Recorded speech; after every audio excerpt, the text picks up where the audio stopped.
আসসালামু আলাইকুম everyone, welcome to my channel. আজকে শুধু রাতের বেলা পড়তেছি, কিছু সিলেক্টিভ বিষয় নিয়েছি রাতের বেলা পড়ার জন্য। রেগুলার স্টাডির মতো আজকে পড়াশোনা না। সকাল থেকে দুপুর পর্যন্ত আজকে কারেন্ট ছিল না, এই জন্য দিনের বেলা তেমন একটা পড়তে পারিনি। তো রাতের বেলা শুরু করছি বাংলা সাহিত্যটা কিছু সিলেক্টিভ কবি, কয়েকটা কবি নোট করছিলাম, আজকে আবার দুইটা কবি নোট করলাম। তো এইভাবেই দুই একটা করে কবি একটু একটু করে নোট করার চেষ্টা করতেছি। আমি যেহেতু বিগত ৬-৭ বছর ধরে বাংলা লেখা প্র্যাকটিস করি না, যতগুলো পরীক্ষা দিয়েছি সবগুলোই ইংলিশে পরীক্ষা দিয়েছি একটা পাবলিক ভার্সিটিতে পড়ার কারণে।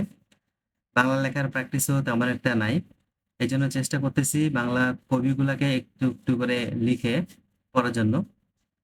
তো এখানে কবিগুলা থেকে যেভাবে প্রশ্নগুলো আসে, এই টাইপের প্রশ্নগুলো একটু অ্যান্সার করা খুবই মুশকিল হয়ে যায়। মাঝে মাঝে বলে দেয় যে নিচের কোনটি উপন্যাস, নিচের কোনটি কাব্যগ্রন্থ। তো এই টাইপের সমস্যার জন্য খুব শর্ট করে কিছু কবির নোট করতেছি, যাতে করে এই টাইপের সমস্যাগুলো না হয়। তাছাড়া বিস্তারিত যখন পড়ি তখন ওই টপিকটা সম্পর্কে অনেক কিছুই পড়া হয়ে থাকে, এই জন্য বিস্তারিতভাবে তেমন একটা নোট করতেছি না। আমি যেহেতু বাংলা লেখা অনেকদিন ধরে লিখি না, তো বাংলা লেখার অবস্থা খুবই খারাপ। সাথে একটু প্র্যাকটিসও হবে, আর কবিগুলো একটু লিখে লিখে পড়লে পড়াটা অনেক ভালো হয়, যেটা মনে গেঁথে যায়। তো এই জন্য কিছু কিছু পড়া লিখে লিখে পড়তে হয়, যেগুলা খুবই কঠিন লাগে বা যেগুলাতে একটু সমস্যা মনে হয়, এই টাইপের পড়াগুলা লিখে লিখে পড়াই ভালো। একটু দ্রুত নোট করার চেষ্টা করতেছি, যাতে করে খুব দ্রুত তাড়াতাড়ি করে যখন রিভিশন দিব, কবিগুলো যেন একটা কবি যেন 2 থেকে 3 মিনিটের মধ্যে শেষ হয়ে যায়, 1 ঘন্টার মধ্যে যেন 20 থেকে 30টা কবি বা একটু কম বা বেশি পড়া যায়, সেই হিসেবে নোটগুলো করতেছি। আর কপালে যদি থাকে, আল্লাহ যদি চায়, যদি কখনো রিটেনে বসতে পারি, তাহলে সেখানে অনেক লিখতে হয়। তো হাতের স্পিডটাও যাতে একটু ঠিক থাকে, এই জন্য একটু চেষ্টা করতেছি। আজকে দুইটা কবি লিখলাম, বঙ্কিমচন্দ্র চট্টোপাধ্যায় আর মীর মশাররফ হোসেন। এই দুইটা কবির কোনগুলা কাব্যগ্রন্থ, কোনগুলা উপন্যাস, এই টাইপের বিষয়গুলোকে খুব ফোকাস দিয়ে এখন একটু পড়াশোনা করলাম। সাথে আহ, গত দিনের 3টা কবি ছিল, ওইগুলাকে আবার একটু রিকল করলাম, কয়েকবার করে রিভিশন দিলাম। এভাবে যদি কিছুদিন পড়াশোনা করা যায়, তাহলে কবিগুলো সম্পর্কে তেমন কোনো রকম কনফিউশন থাকবে না, যেটা পরীক্ষার সময় আমাদের খুবই ভোগান্তির মধ্যে ফেলাই দেয়। বাংলা সাহিত্য প্রিপারেশনটা মূলত শেষ হয়েছে, তো তারপরেও এখন এই কবিগুলাকে একটু একটু করে একটা দুইটা করে রিভিশন দিচ্ছি। আর আজকে দুইটা কবি লিখলাম, সাথে গত দিনের 3টা ছিল, 5টা কবিকে একটু ভালো করে পড়লাম। নেক্সট ডে আবার একটা দুটো করে লিখবো প্লাস পড়বো। তো এভাবে পড়াশোনা করলে কিছুদিনের মধ্যেই কবিগুলা মুখস্থ হয়ে যাবে।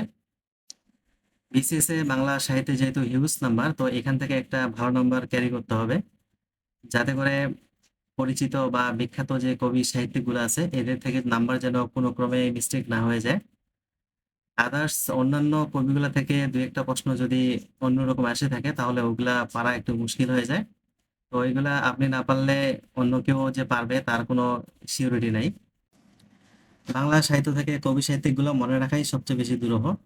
এই জন্য এভাবে পড়াশোনা করার চেষ্টা করতেছি, শুধু বাংলা সাহিত্য না, যে কোনো সাবজেক্ট বা যে কোনো বইয়ের যদি পড়াগুলো খুব বেশি কঠিন মনে হয়, তাহলে এই সিস্টেমে যদি পড়া যায়, তাহলে অতি তাড়াতাড়ি সেই বিষয়গুলো সম্পর্কে একটা সুস্পষ্ট ধারণা তৈরি হয়ে যাবে আশা করছি। বাংলা সাহিত্য পড়ার পরে এরপরে পড়লাম হচ্ছে কনফিডেন্সের বই থেকে রোমান্টিক যুগটা। রোমান্টিক যুগ কিছুদিন আগে পড়ছিলাম, তো ওই বিষয়টা রিভিশন দেওয়া হয়নি। আজকে চিন্তা করলাম যে ওই বিষয়টা যেহেতু কিছুদিন হয়ে গেল, তা আজকে একটা রিভিশন দিয়ে নিই। তো এখান থেকে কিছু কবি আমি পড়ছিলাম হচ্ছে কনফিডেন্সের বই থেকে। উইলিয়াম ওয়ার্ডসওয়ার্থ, এটা পুরোটাই পড়ছিলাম। এস.টি. College, PB. শেলি, এগুলা সবগুলোই পড়ছি একদম line to line. John Keats, William Blake, এখান থেকে বেছে বেছে পড়ছি, মূলত আন্ডারলাইন যেগুলো দেওয়া ছিল সেইগুলো পড়ছিলাম। উইলিয়াম হ্যাসলিট, গুরুত্বপূর্ণগুলো শুধু পড়ছি। লর্ড বায়রন, এটা পুরোটাই পড়ছিলাম। জেন অস্টিনটা পড়ছিলাম পুরোটাই। আর এখানে আরো দু একটা কবি আছে যেগুলো শুধু বিখ্যাত গ্রন্থ আর হচ্ছে বিখ্যাত কবিতাগুলো পড়ছিলাম।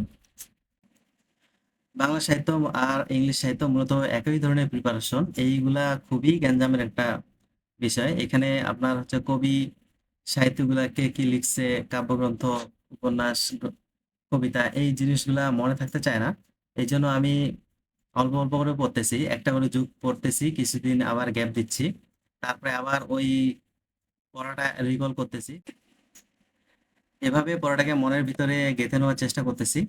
আর প্রিভিয়াস প্রশ্ন থেকে যেহেতু ইংলিশ লিটারেচারটা মোটামুটি ভালোই কমন আসে, তো ওইটার দিকেও একটু নজর নজর আছে, ওটার দিকেও ফোকাস দিচ্ছি।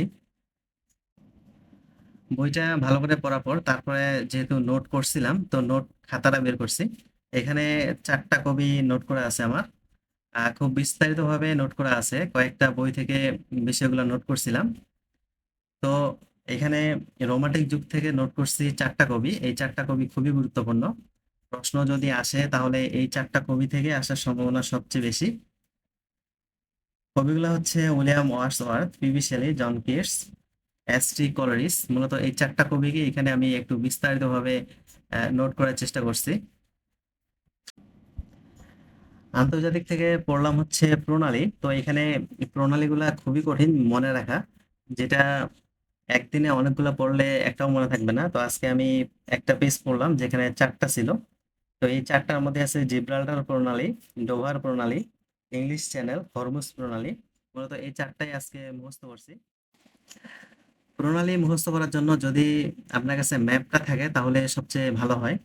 কারণ ম্যাপের আশেপাশে কোন দেশগুলো আছে, তারপরে কোন প্রণালীটা আছে, কোন সাগর মহাসাগর সাগরগুলো আছে, এইগুলা যদি দেখে দেখে পড়া যায় তাহলে এই জিনিসটাই বেশিক্ষণ স্মৃতিতে থাকে।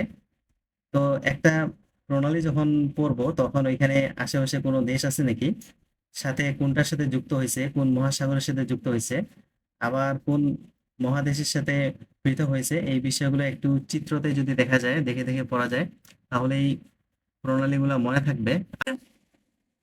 সাথে অবশ্যই খাতায় লিখে লিখে পড়তে হবে, একবার দুইবার তিনবার বারবার লিখে লিখে পড়তে হবে, যতক্ষণ আপনার মনে হবে যে আপনার পড়াটা মুখস্থ না হয় ততক্ষণ পড়তে হবে। এভাবে পড়লে প্রণালী শুধু না, যে কোনো পড়াশোনায় তাড়াতাড়ি মুখস্থ করা যাবে। তো আজকে ভিডিওটা এ পর্যন্তই। তো সকলেই ভালো থাকবেন, সুস্থ থাকবেন। আসসালামু আলাইকুম।